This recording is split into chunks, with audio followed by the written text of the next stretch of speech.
People once believed that when someone dies, a crow carries their soul to the land of the dead. But sometimes, just sometimes, the crow can bring that soul back to put the wrong things right.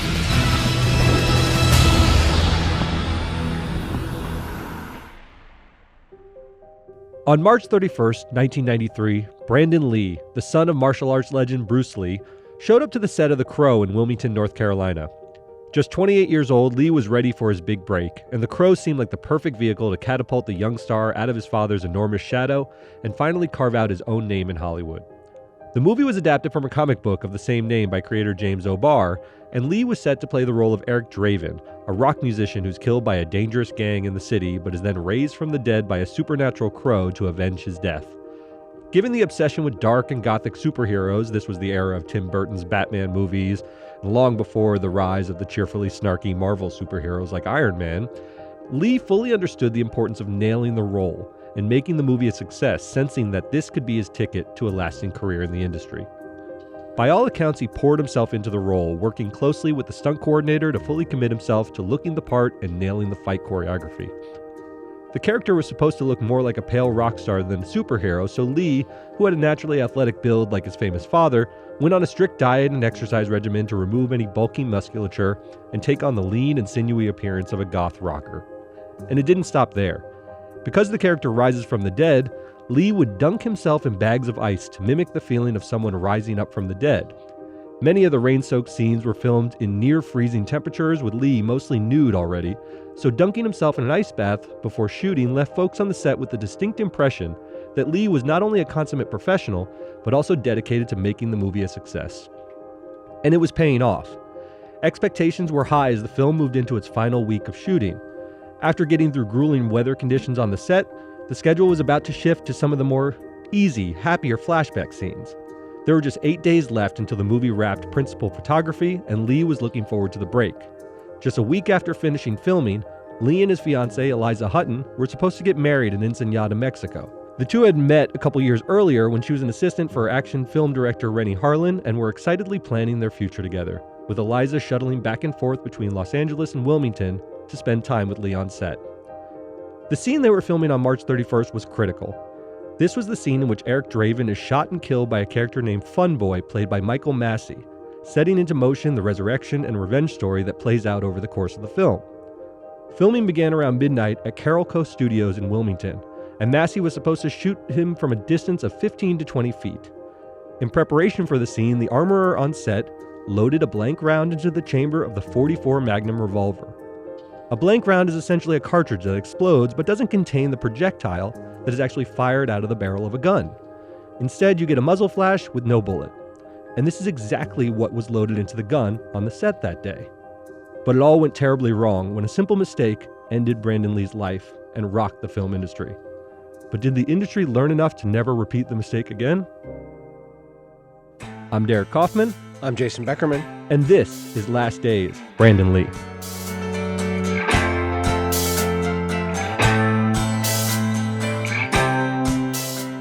After Lee was shot in the abdomen with a bullet fragment, the set devolved into confusion and chaos as Lee was rushed to a nearby hospital. His fiancée Eliza was contacted and immediately flew to Wilmington. She actually arrived while Lee was still in the ICU, but it was too late. After around 6 hours of emergency surgery, Lee was pronounced dead at 1:04 p.m. The medical examiner later determined the cause of death to be disseminated intravascular coagulopathy. In layman's terms, that means that the bullet fragment had pierced a blood vessel, leading to internal bleeding that never clotted. In essence, Brandon Lee, just 28 years old, bled out. Lee's body was transported to Seattle, where he was laid to rest a few days later on April 3rd, alongside his famous father. Using a body double and some digital technology, The Crow was completed and released posthumously on May 13, 1994, and was number one at the box office in its opening weekend. The movie ended up grossing around $100 million worldwide on just a $23 million budget. Although interest in the film obviously increased in the wake of Lee's death, many critics still point to The Crow as one of the first movies to prove that Hollywood films built around complicated anti-heroes could translate into big money at the box office. Now, the investigation into Brandon Lee's death had to move quickly because after he was shot and killed, rumors and conspiracy theories started floating around very, very quickly. Some people tried to link the death to rumors that Bruce Lee, his famous father, had been murdered by members of the Triad, an Asian gang linked to rivals in the movie industry. There was speculation that someone had left behind a bullet in the gun on the set of The Crow as a chilling reference to Bruce Lee's final unfinished movie, Game of Death. And in that movie, Jason, Bruce's character is shot by an actual assassin with a real bullet while filming a scene with guns that are supposed to be loaded with blanks. That's the concept of that scene. You can listen to it here.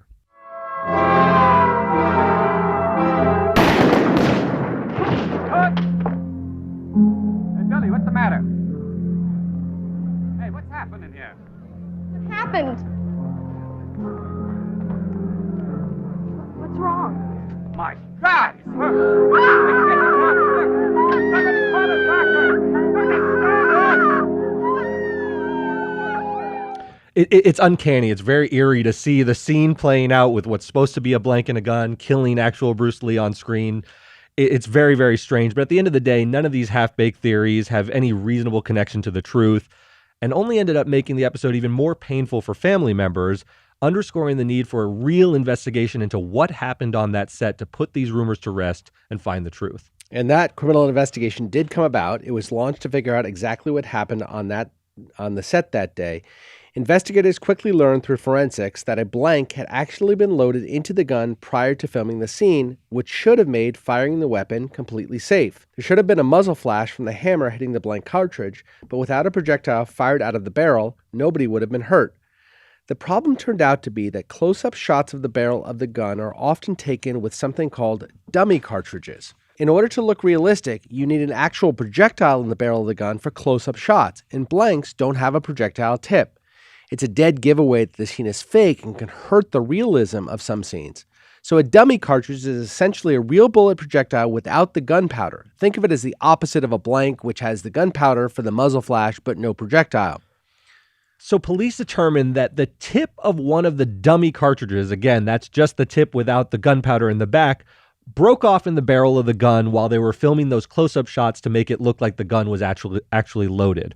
So when the blank was actually loaded into the gun, you've got this extra projectile that's still in there, that's lodged in the barrel, so that when you have the gunpowder explosion with the actual blank that's being shot, you do have the projectile, which is exactly what you're trying to avoid. You've created a real bullet with two fake bullets. Right. And that's the tragedy of what happened. We had the projectile plus the blank gunpowder, and together they formed a bullet. So now this loose projectile fired out of the weapon when Massey pointed the gun at Lee as he was instructed to do for this critical scene of the movie. What he was actually firing was a loaded weapon. But was this just a tragic accident, or was it the result of some criminal negligence? So some crew members in the immediate aftermath criticized the production for the long hours on the set. They suggested that the grueling conditions and the hours could have led to lapses in gun safety. Are the working conditions on the set of The Crow particularly bad?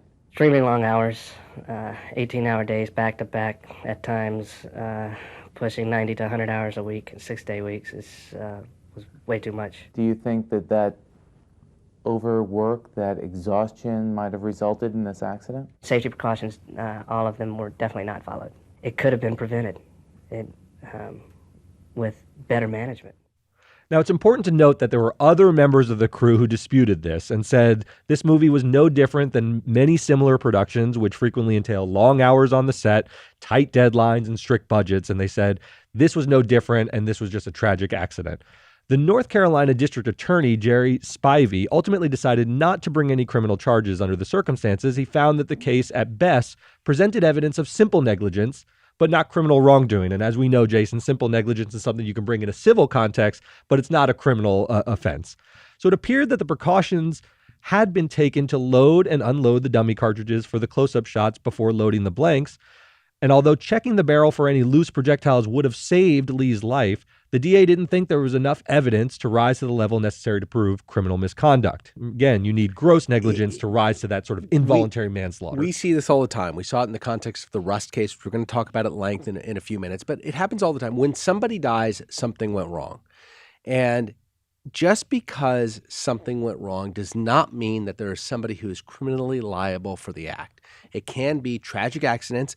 And when there are accidents, it's always because, again, something, not just an act of God, something might have gone wrong in human hands that had better and more safety precautions been in place, somebody wouldn't have died. But again, that doesn't make a criminal. That's you right. have to have an active, negligent act at the very least, and reckless act really, in order to charge somebody with wrongful death or some sort of criminal negligence in a case. And that's just, the family members and others close to the people who die don't always want to see it that way, but that's how the way the law is structured. Now, the door was still open for civil suits, so Lee's mother did end up filing one of those. She filed a wrongful death civil suit against the studio, and that was settled out of court for an undisclosed sum. Yeah. Because, as you said, those are two different standards, and oftentimes, if there's no criminal liability, there still may be a grieving family member who will be able to sue those little the studio. accidents that don't arise to criminal liability often do rise to civil liability, and that's what happened here. There was a settlement. We don't know for how much, but that did happen.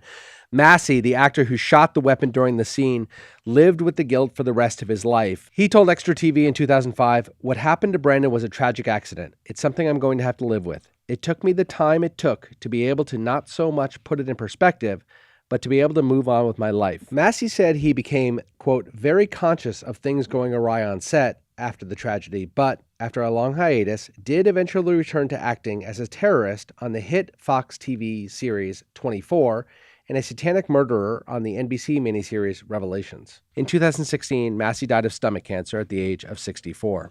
So we got to talk about, there's this massive tragedy, and Brandon Lee was, he was Hollywood royalty as the son of Bruce Lee. So this was a very big deal at the time. And so the thought was, we need to have some changes to safety protocols on set so a tragedy like this doesn't happen again. And one of the most disheartening aspects of the Crow tragedy to me is that there weren't really any concrete changes to the safety protocols in the aftermath.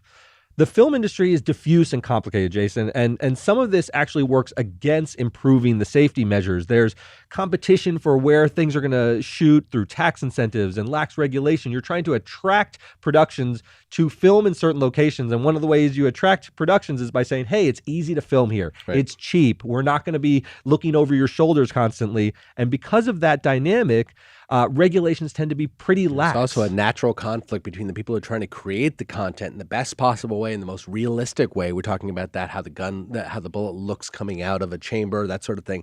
That's a natural conflict with a pure element of safety. If you're just going for safety, hey, we're just going to have a gun flash, but no projectile at any point. But then the content creator's like, well, we need to show the close-up shots of the projectile coming out. And here, that's the actual confluence of events that resulted in his death.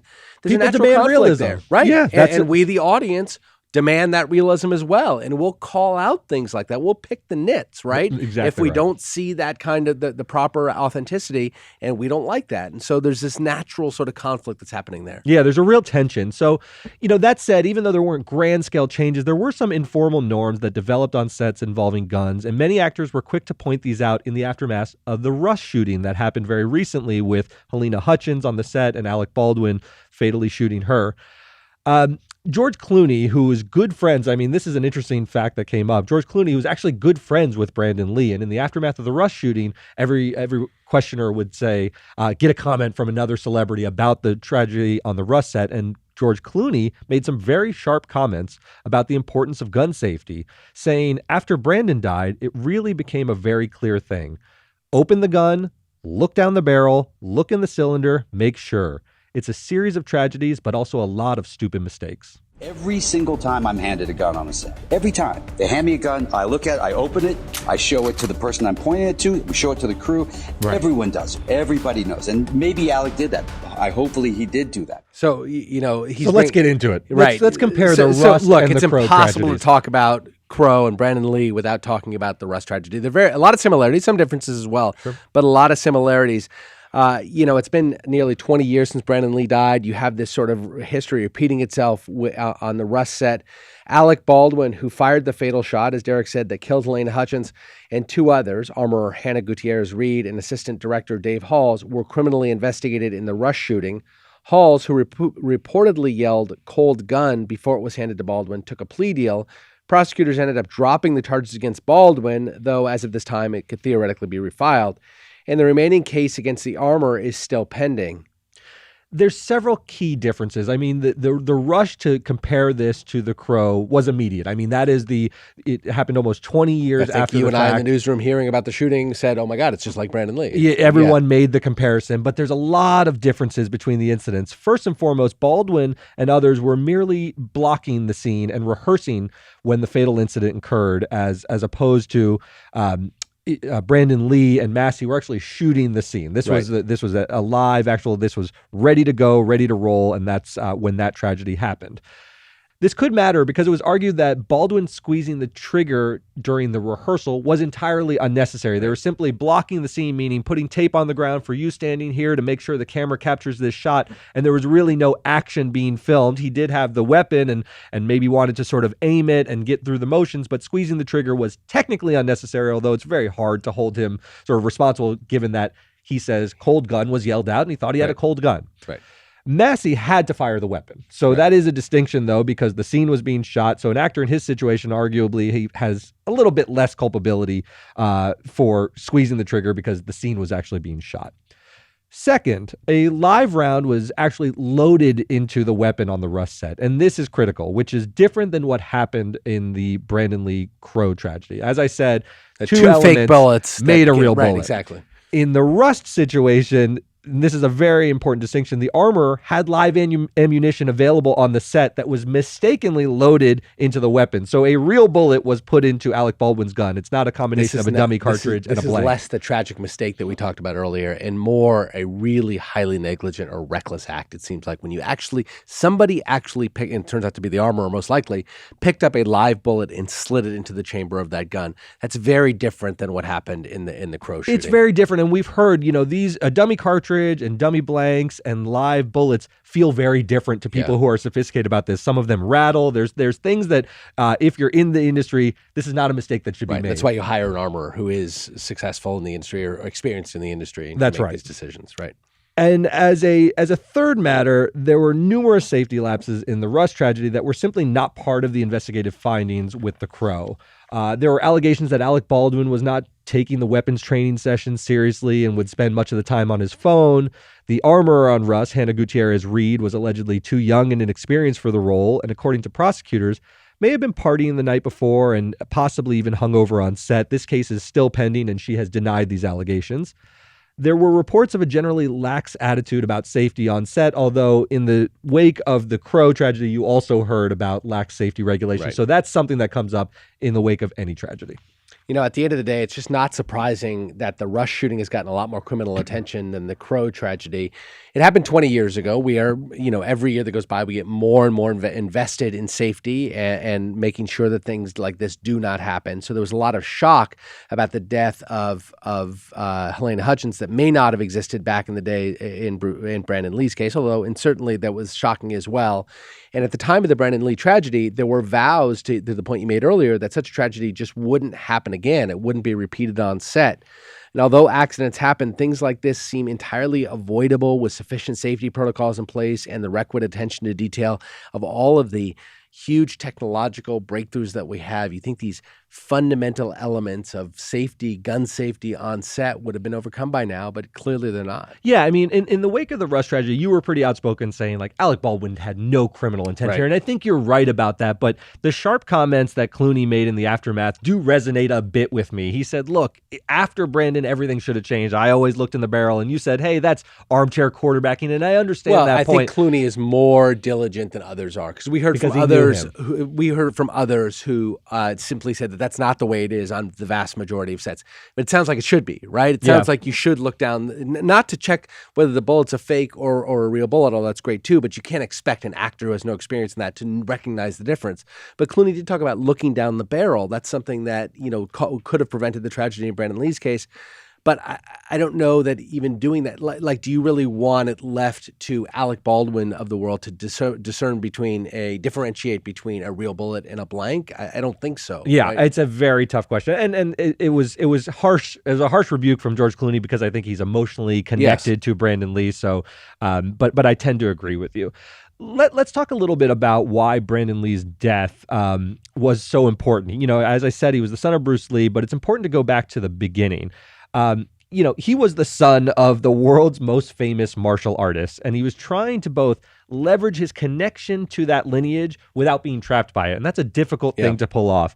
His first credited acting role was in Kung Fu the Movie, which was a feature-length television movie starring David Carradine, who we've covered in a previous episode, which was a follow-up to the hugely successful 70s television series. Lee was gratified to be cast as the illegitimate son of Carradine's character, especially because the pilot of the 1970s show had originally been conceived as a vehicle for Bruce Lee, his famous father.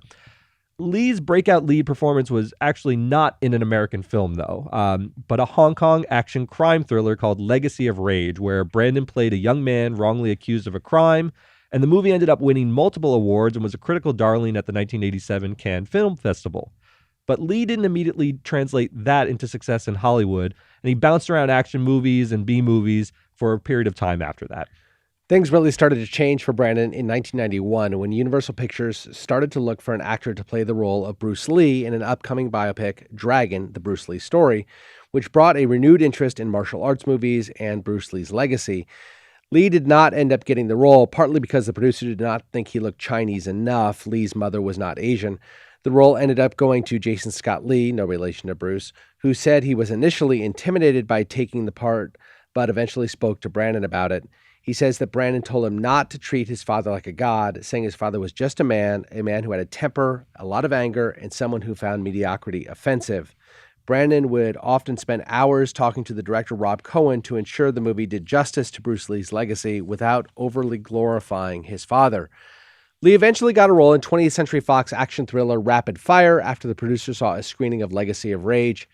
The movie did decently well, debuting at number 3 at the box office and raking in around $15 million.